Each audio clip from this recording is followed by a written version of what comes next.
Hey everybody, it's Master Gallengeist here, bringing you my game ownership discussion. And there's a lot of different kind of things that kind of brought this topic up for me, and I was wondering what to kind of call it, but then we had certain kind of news going on, and it kind of came to me to kind of go with it with game ownership and the kind of understanding of it, because we've had a lot of different kind of news going on. I'm going to be talking about like Xbox, Sony, PC, also to extent the Switch. But around December, I was doing my usual kind of stuff. Since I mainly do Xbox and that is my main thing, I was doing like Microsoft rewards and everything like that. And this kind of brought this kind of thing to my mind, and then also everything that's been going on lately, specifically within this month, kind of brought it into the kind of the forefront, because we've seen that Microsoft has been doing a lot of different kind of stuff with AI, and of course they own Xbox, they're doing the whole Activision Blizzard, and are attempting to put AI into everything. So they also decided to kind of muck up with Microsoft rewards, and I was like, what the fuck's kind of going on with this? And I find out that my account was suspended for violating terms of service, which didn't really make sense to me because I was doing everything with Microsoft rewards that I was usually doing. I would do the searches, I would do the quizzes and everything, and utilize it to get points to use for Microsoft Game Pass Ultimate. And I'd had it stacked up and everything, and anything I was going to pretty much use it to potentially get other kind of games or whatnot. But I've been and have a big kind of digital library for Xbox as well. Last time I checked, I have 449 games with certain kind of free ones from Xbox Gold, games with Gold and everything like that. But I've got a big kind of library of physical and digital. But this is where the kind of catalyst started kind of coming into effect. I'm like, okay, and I attempted to contact customer service with this, but they didn't really have that much going on with it, and I have not heard back from them or anything. And my whole thing is, okay, if companies are going to be using AI to do stuff with customer service and whatnot, what happens if they start doing that with customer service on Xbox? And how, like, what if I just got nuked, permaban, and I'm not able to get in contact with anyone? Because the last time I got in contact with Microsoft was during the 360 era, when I got consoles that got the red ring of death, and shipping them out and having them shipped back and everything. And I'm just thinking, what's going to kind of happen if Microsoft goes kind of nutty doodah with that? Then going down to ownership, like, I have the physical disc. I've loved getting discs to collect and everything, but we don't own these. These are pretty much just, we own the disc, but we don't own the game. It's their kind of thing, and essentially we're renting it with licensing. And that's the kind of crazy thing. They could pull the games or whatnot, or delete the games, or make a remaster and remove the other ones. See, I just did the Resident Evil perspective, and that's where I'm kind of coming out with these kind of remakes and remasters. That is definitely a big kind of one, especially in regards to the GTA Definitive Edition, the GTA Trilogy, where they had removed the ability to get the other kind of ones and play them because they weren't borked. But game preservation, all that kind of stuff. I'm thinking, what happens? I'm freaking out here because, granted, you guys don't really know me, so I could say that I'm unfairly banned or whatnot, but you'd be like, you probably did some kind of weird fucking thing. I get that. There's a certain amount of leeway, but for argumentation's sake, if, hypothetically, they just decided, fuck you, you don't get to play anymore. I don't have those games anymore. I don't have the ability to go through that kind of stuff. If Microsoft decides to fuck with that account, that really fucks with the ability of what I could actually do also on computers, depending upon if they decide to go and destroy the whole thing. Not just my Xbox, but everything else. This is why we shouldn't have giant corporations holding these things. Because Microsoft is not the only one kind of doing this. Because I'm just thinking, oh God, what happens if we've got AI introduced in these mix and they're just doing whatever and banning people with impunity, and we're not able to get in contact with anyone to get what we've purchased or what we've rented for a long period of time. So much weirdness there, because then I'm thinking, okay, maybe I should switch to PC and start to back up my games and try and rebuild my library that way. Well, then I started thinking more this week on that. I'm like, but the main storefront is Valve. I'm then just trading one corporation for another one. Granted, I understand Valve is not as big, and there could be other kind of instances that works for buying video games on PC. If there are, trying to allay my fears, I don't mind moving to PC, mainly because Microsoft's Xbox strategy has been shifting, mainly almost becoming more of a third-party publisher when we've got things going on of them potentially bringing like Hi-Fi Rush or Sea of Thieves to other platforms. Because the CEO of Microsoft's like, they want to be like the biggest, like a big publisher on PlayStation, Nintendo, and everything like that. And if I can play the Xbox games on PC, I'm fine with that. But with Valve's DRM and everything like that, that's kind of where I'm leery of, like, if they decide that I've done something wrong and I can't get in contact with their customer service, depending upon if they start instituting or changing their corporate structure, I'm just at the whim of another corporation. And that's when I start looking at, like, all of the kind of issues that I've got with this of, like, oh God, it's kind of like the whole kind of system. Now, granted, I might start to try and do that anyway, of just having a backup break just in case kind of thing. But I've had Xbox Live, and I've been doing I've had Xbox Live almost like 17 years, almost 18 years this year when we get into April. Like, I got buddies in high school that got me on the Xbox Live, and I've had fun, and I've had fun with the games. Granted, the last couple of years with Xbox exclusives have been more misses than hits. Even though I've had fun with them, it's more like, okay, they're changing to the strategy, but I know that loyalty doesn't mean shit. Like, they will do whatever they do because they think they're big, or they think they can get away with it, and they most likely can because they have the resources and the fuck you money to do it. And Sony is not out of this equation either. Because, yes, I just got the PlayStation 5 to play their kind of games and everything, but they're making the same kind of moves. Granted, not on the same kind of levels that Microsoft is, which, I mean, AI and everything, but them removing content from people that they have bought, like Discovery shows or whatnot, and then having to deal with the backlash. It's like, what the fuck?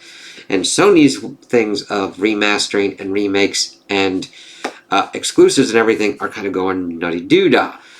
Now, granted, they are also porting to PC because they kind of have to. It's almost getting to a point where these consoles are just kind of pared-down PCs at this point. We've very much lost what made consoles really great versus PC, because you didn't need to install games. You just put it in and it would play. It's a closed kind of system, and it just ran the games. Now we've got to update, we've got to install, we've got to be connected to the internet, connected to services and accounts and everything. And it's like, shit, this is pretty much just PCs. We're getting Asus making NUC, miniature PCs that are essentially going to be the consoles, and I could very much see Sony and Xbox at certain kind of points just backing off, and we've essentially don't have consoles anymore, where they just publish their games on certain kind of services, because we'll see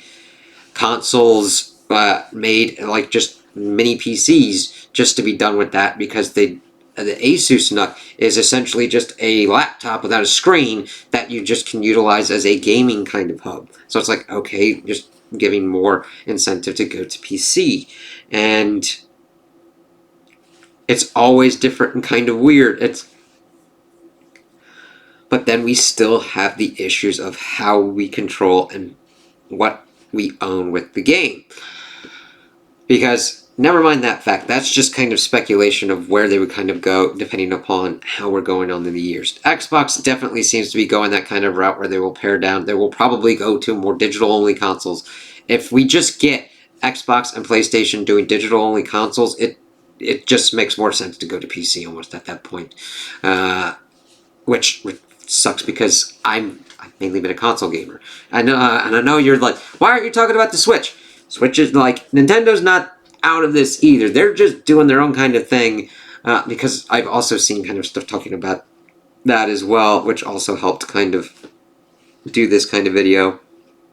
But Nintendo's not above acting kind of weird, but they kind of do their own kind of thing. I think we'll see them continue to do, but mainly iterate on the kind of Switch hardware to keep hybrid console portability kind of going, because they're like, fuck this shit. Peanut butter jelly time, motherfucker. We got our DS. We got whatever the fuck we're going to call our next Nintendo system. Bam. That. So hopefully they stay more on that, but mainly because they don't know how to do the kind of systems with the whole kind of online service, and they just stick to making good games where you could get physically and everything like that. I hope.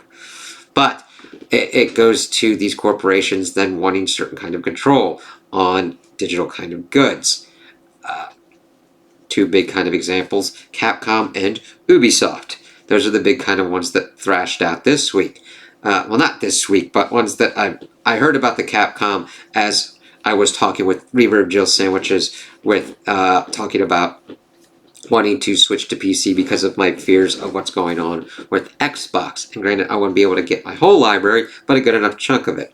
But Capcom decided, you know what, fuck your asses, and decided to put DRM into an older game. What's to stop them from kind of like removing it or just taking it from you? And mainly, I understood that this was in some kind of because someone was doing a Street Fighter tournament and they had a nude Chun-Li mod on accidentally, and it's like, shit, and that Capcom's really against mods and everything. And I'm like, some mods help people play the games. Alright?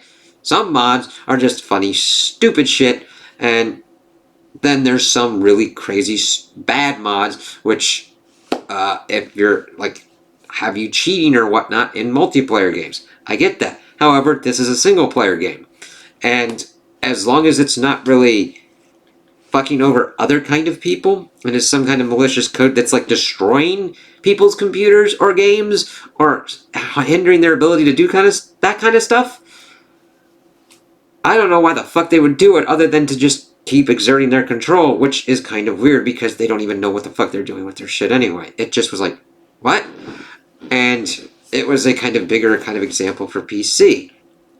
I'm just like, shit. And then the Ubisoft executive saying that gamers needed to get comfortable with the fact that they don't own their games. It's like, okay, you're then arguing pretty much for the fact that we don't purchase anything from you, so then why should you get money? Like, I got Assassin's Creed Mirage, and granted, this was before this kind of comment was out there, but now I'm like, screw you. Like, I've liked the Assassin's Creed games that I've played, varying hit or misses. I wanted to get this one because it was supposedly going back to kind of like the Assassin days. But if you're just going to be like, you should be comfortable with not owning anything, like not owning your games, I'm like, then what the fuck are we even doing? You know what I mean? I can buy a book.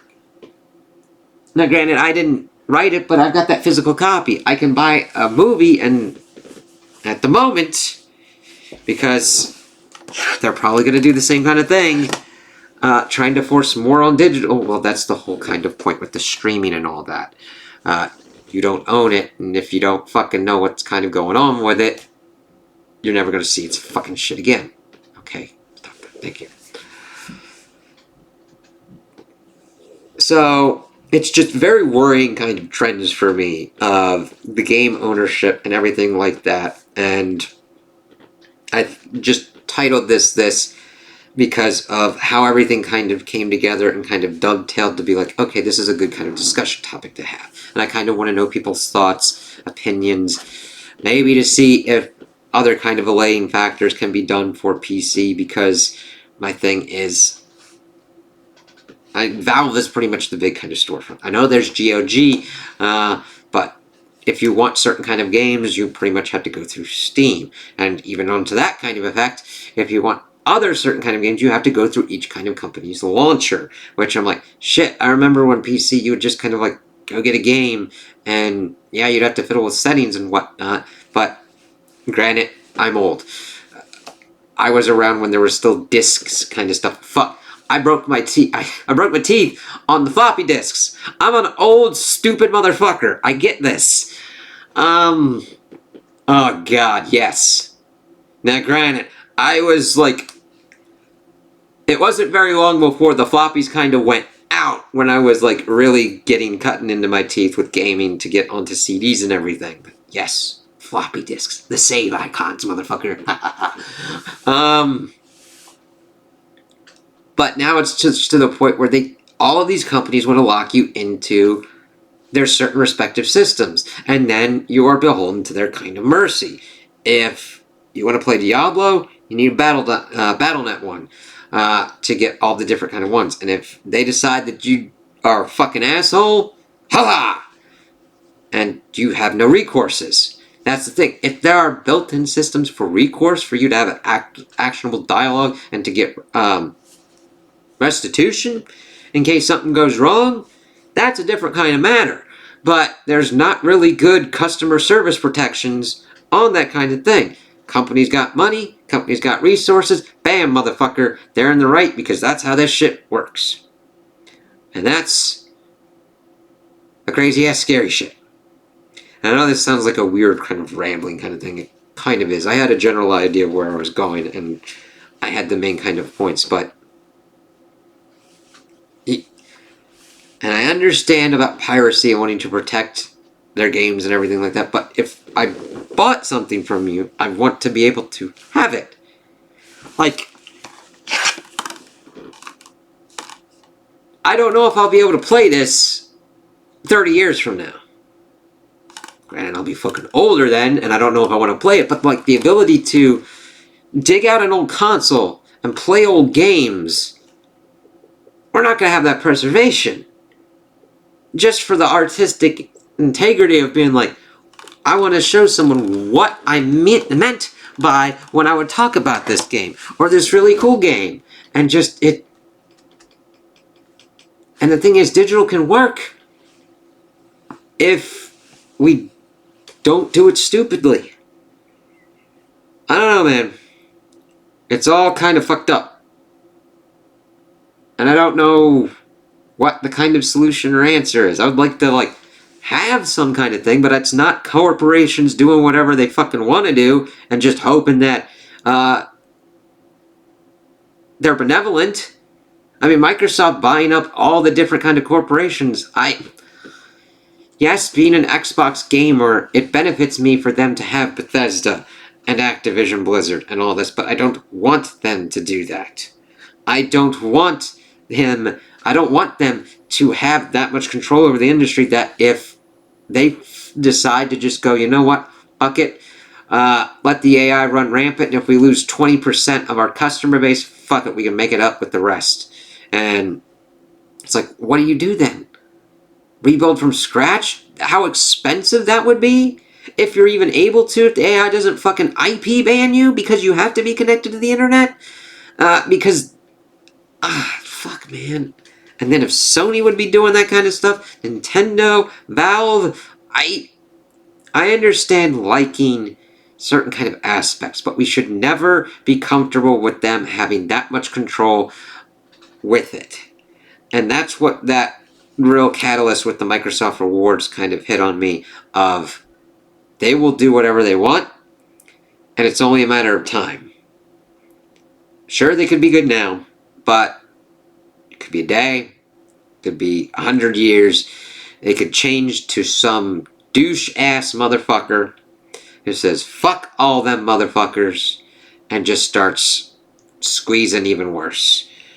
And that's the thing. It's like, yeah, you can like Steam and everything. You can like Valve. They could be the greatest company on earth. but there could be a point where they won't be. And we need to be able to have protections on that. Like, if we're going digital, if we are getting money for a digital game or a digital purchase, I should be able to then, if my case presumes, be able to transfer my license from one platform to another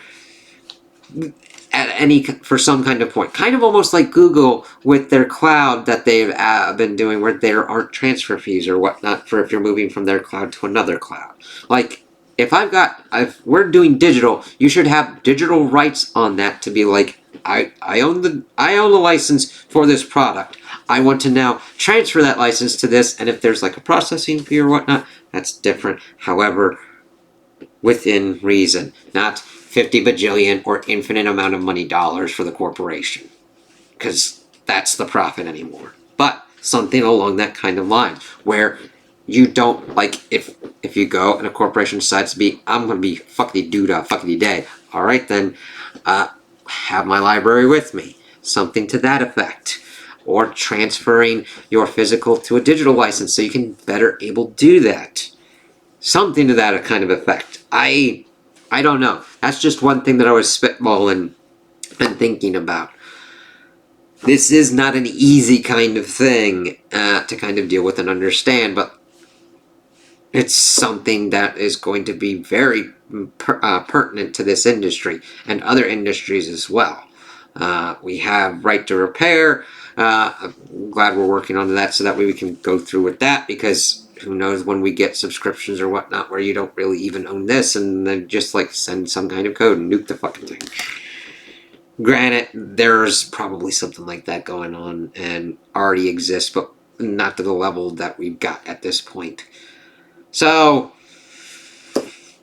that's the kind of topic that I kind of wanted to kind of bring up and understand. It's been something that's been on my mind, and I kind of just wanted to make a video about it, kind of understanding, get other kind of perspectives on PC and potentially transferring over to that, other kind of ideas on that, what are the downsides, what are the upsides, all that kind of stuff, because that seems to be where the market is going. It might not be here tomorrow, but that seems to be what's kind of going on with the industry. We'll kind of have to see how that kind of works out.